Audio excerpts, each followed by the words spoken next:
नमस्कार। आज का विषय बहुत ही एक्सक्लूसिव और सबके लिए ज़रूरी है, क्योंकि हर व्यक्ति ने कुछ ना कुछ पहना हुआ है, चाहे चैन हो, घड़ी हो, रत्न हो या कोई सिंपल सा छल्ला। रत्न धातु सिर्फ और सिर्फ उचित मात्रा में ही कारगर हैं। शरीर की ऊर्जा ग्रहों के बलाबल के बीच सेतु के रूप में यदि हम रत्न और धातु का इस्तेमाल करेंगे तो ही लाभ होगा, अन्यथा नुकसान के ही परिणाम मिलेंगे। सही मात्रा का चयन करना सबको नहीं आता। रत्ती और साइज का पैरामीटर घातक है। इन दोनों परिस्थितियों में उचित रत्न की मात्रा निकालने के लिए मेरी नज़र में ऑरा स्कैनर और डॉजिंग सिस्टम के अलावा कोई भी विकल्प नहीं है। बहुत से लोग रत्न पहने हैं, अनुचित मात्रा में पहने हैं, इसलिए उन्हें लाभ नहीं मिलता। रत्न के लाभ नहीं मिलने के और भी कई कारण हैं, जिसका वीडियो हमने बनाया भी है और बहुत सारी जानकारी अपने YouTube चैनल में डाली है। यदि आप इसको समझने का प्रयास करेंगे तो कम से कम रत्न धातु के नुकसान से तो बच ही जाएंगे। आइए इस विषय को एक ग्राफ से समझने की कोशिश करते हैं कि कैसे जब हम 10 डिग्री के बल वाले ग्रह को 15 डिग्री अर्थात युवा अवस्था में लाने का प्रयास करते हैं और रत्न का चयन गलत हो के अधिक मात्रा मिल जाती है तो वो 20 डिग्री में आकर और कमज़ोर हो जाता है। आप ग्राफ में देख पा रहे होंगे कि 10 डिग्री से 15 डिग्री के बाद वो ग्रेजुअली ऊपर नहीं जाएगा, वो नीचे आके कमज़ोर अवस्था का ग्रह बन जाएगा। इसलिए नॉर्मल सोच ये है कि अधिक पहनेंगे तो अधिक लाभ होगा, ऐसा नहीं है। यहाँ पर ज्योतिष में, ब्रह्मांड में सब कुछ साइकिल में है, सीधे कोई चीज़ ऊपर नहीं जाती। 15 डिग्री के बाद वो नीचे रिवर्स आती है और रास्ते के अन्य ग्रह नक्षत्र की ऊर्जा को भी खराब करती है। यहाँ ये समझने की भी ज़रूरत है कि 0 से 6 डिग्री और 24 से 30 डिग्री के ग्रह को कमज़ोर माना जाता है और उसी सोच के तहत 6 डिग्री या 8 डिग्री के प्लैनेट को रत्न के ज़रिए 15 डिग्री का युवा बलवान बनाने की कोशिश की जाती है। इस दौरान 2 तरह की गलती होती है। एक तो उचित मात्रा का चयन, वो मात्रा जो शरीर की ऊर्जा और ग्रह के बलाबल के बीच एक सेतु का काम करे, या उस रत्न के साथ साथ ऐसे धातु का चयन जो उससे जुड़ा हुआ है। दोनों मामले में ही बात बिगड़ सकती है। तो रत्न से जब भी कोई समाधान करना हो, शरीर में अन्य धातु भी हो, तो ऑरा एस्ट्रोलॉजी ही बेस्ट ऑप्शन है।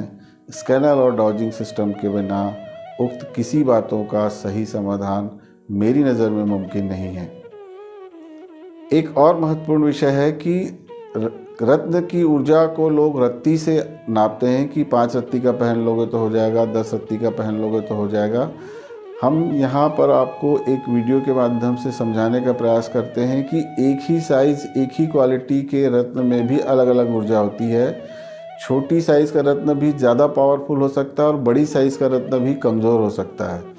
तो इस बात को समझने का विकल्प भी ऑरा स्कैनर और ऑरा एस्ट्रोलॉजी में है, डॉजिंग सिस्टम में है। तो इन दोनों को समझने के बाद हर व्यक्ति को रत्न धातु से ज़बरदस्त फ़ायदा होगा और इसे समझे बिना यदि हम इस दिशा में आगे बढ़ेंगे तो ज़बरदस्त नुकसान भी हो सकता है, धन का भी, मान का भी और स्वास्थ्य का भी। आइए देखते हैं कि कैसे रत्न साइज पर नहीं अपनी ऊर्जा पर काम करता है। मित्रों, यहाँ रत्न की ऊर्जा भी बहुत इम्पोर्टेंट है, जिसे समझने की आवश्यकता है। आप देख पा रहे होंगे काफ़ी रत्न लगभग एक ही साइज़ के हैं और क्वालिटी भी सेम है। 2 छोटी साइज़ के भी हमने लिए हैं। अब आप देखेंगे कि रत्ती के हिसाब से अगर कैलकुलेशन करेंगे तो किस तरह का धोखा हो सकता है। आप ये इतना बड़ा स्टोन है, देखिए इसमें पावर बिल्कुल नहीं है। रुद्राक्ष का राइट साइड घूमना पावर और पॉजिटिविटी को बताता है, लेफ्ट साइड घूमना नकारात्मक ऊर्जा को बताता है। तो देखिए इतने बड़े स्टोन में भी कोई पावर नहीं है, इसमें देखिए कितना ज़्यादा पावर है। तो हम रत्ती से किसी चीज़ का सही माप नहीं कर सकते। ये देखिए, इसमें भी पावर नहीं है, सब लगभग साइज में बराबर है, पर किसी सब में पावर अलग अलग है और इसे सिर्फ ऑरा स्कैनर और डॉजिंग से ही जाना जा सकता है। रत्ती के फार्मूले पर चलेंगे तो धोखा होना निश्चित है, इसीलिए बहुत से लोगों को रत्न का प्रभाव नहीं मिलता। अब इसमें देखिए बहुत ज़्यादा पावर है, सब में साइज लगभग बराबर है। अब इसी तरह एक छोटे से रत्न को देखिए, इसमें सबसे ज़्यादा पावर है। तो ये कहना कि इस रत्ती का हमारे लिए सफिशिएंट होगा।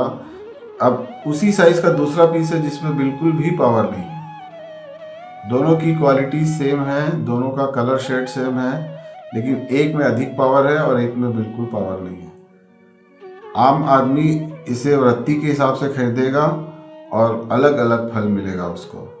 तो ये चीज़ भी ज़रूरी है हमारी समझ से, हमारी जानकारी से। रत्न की साइज, रत्ती इम्पोर्टेंट नहीं है, उसमें उपलब्ध ऊर्जा इम्पोर्टेंट है जो प्रभाव डालती है। और उस ऊर्जा को समझने के लिए मेरी जानकारी में ऑरा स्कैनर और डॉजिंग सिस्टम के अलावा और कोई ऑप्शन नहीं है। और यही वजह है, या एक महत्वपूर्ण वजह है, कि लोगों को रत्नों से लाभ नहीं मिलता। इसका 100% सॉल्यूशन ऑरा एस्ट्रोलॉजी में है। बहुत बहुत धन्यवाद। नमस्कार।